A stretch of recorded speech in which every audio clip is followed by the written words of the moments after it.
আজকে হচ্ছে শ্রাবণ মাসের ৩য় সোমবার, আর কালকে রাত্রি থেকে আমাদের এখানে খুবই বৃষ্টি হয়, আর সকালবেলাতেও বৃষ্টি হচ্ছে। এখন ওই 8:30 মতো বাজে, তা এখন আস্তে আস্তে বৃষ্টি পড়ছে, মানে এখনই কমলো বৃষ্টিটা।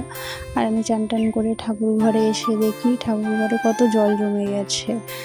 তো জলগুলো হাত দিয়ে ছেঁকে ছেঁকে বের করলাম, মানে বেরোনোর জায়গা নেই। তো তারপরে সব জল ছেঁকে ফুল তুলে ঠাকুরের পুজো দিয়ে নিলাম।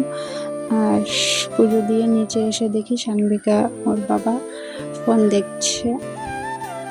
তো তারপরে সানবিকা দুদিন থেকে একটু একটু কাশছে, তো তুলসী পাতা, দারচিনি আর একটু আদা, মানে এটাকে ছেঁচে জলে ফুটিয়ে ওকে খাওয়াবো। এর আগেও খাইয়েছি, এটা খুব ভালো।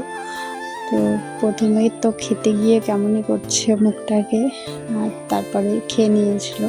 মানে এটা অতটা খারাপ না, ভালোই, মানে কষা না, একটু একটু কেমন লাগে তাই।